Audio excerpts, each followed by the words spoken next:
দ্রুত সিদ্ধান্ত নেওয়ার দরকার ছিল। তিনি কিছু একটা বলছেন আর কেউ একজন নোট নিচ্ছেন।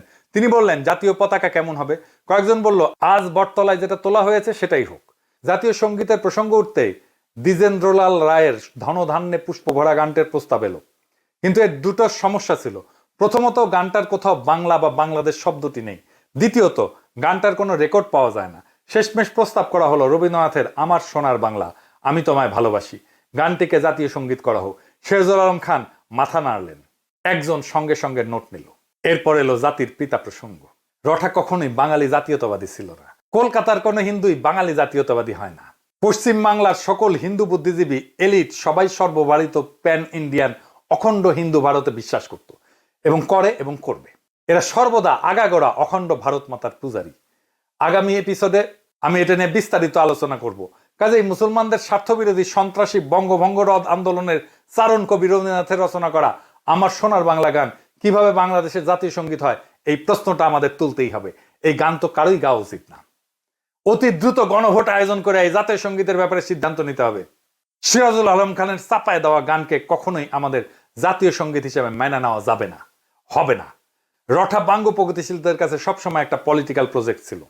বাঙালি জাতীয়তাবাদের নামে পূর্ব বাংলার মুসলমানদেরকে যে কিরকম ভণ্ডামি গিলাইছে আওয়ামী বামেরা, সেটা আগামীতে ফাঁস করা হবে। সামনের এপিসোডে সেটা নিয়ে আলাপও করা হবে। আমি 100% শিওর, যদি ধরেন নকশাল বা অন্য কেউ পশ্চিম বাংলার রাজ্যকে ভারত থেকে বিচ্ছিন্ন করার দাবি তুলতো, রবীন্দ্রনাথ বেঁচে থাকলে উনি নুরুল আমিন, ফজলুল কাদের চৌধুরী অথবা গোলাম আজম যেরকম অখণ্ড পাকিস্তান রক্ষার চেষ্টা করছিলেন, রঠা তার চেয়ে 10 গুণ বেশি এফোর্ট দিয়া অখণ্ড ভারতকে রক্ষা করতেন। খালি রবি না, পশ্চিম বাংলার অধিকাংশ বাঙালি ভদ্রলোক এই কাজটা করতেন। নকশালদেরকে তো ইন্ডিয়া অত্যন্ত কঠোরভাবে সামরিক শক্তি দিয়ে দমন করছে।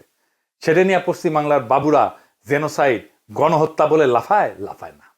এটাও অঙ্ক হিসাব প্রমাণ করে দেওয়া যাবে যে পশ্চিমবঙ্গে ভারতীয় আর্মির নকশাল দমন পাকিস্তান আর্মির অপারেশন সার্চলাইট থেকেও নির্মম ছিল। এমনকি বাংলাদেশে এইসব অনেকদিন আলাপ করা যাবে।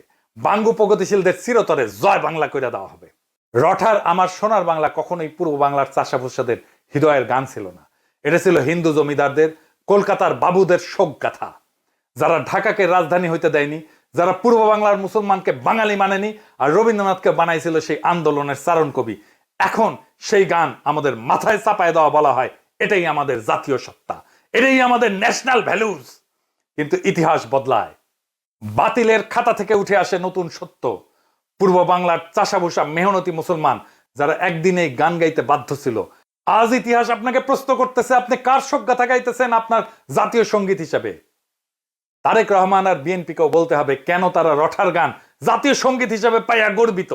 গর্বটা কোথায়? বাংলাদেশের সাধারণ চাষাভুষা মুসলমানের স্বার্থভঙ্গ কি তাদের গর্ব?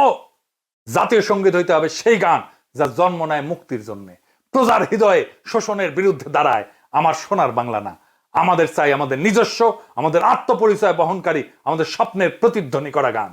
এই লড়াই শুধু গান বদলের না, এটা ইতিহাস পুনরুদ্ধারের লড়াই, বঙ্গভঙ্গ রদ আন্দোলনের চক্রান্ত উন্মোচনের লড়াই, বাঙ্গ প্রগতিশীলদের চাপানো ন্যাশনাল ভ্যালুজের মুখোশ ছিঁড়ে ফেলার সংগ্রাম।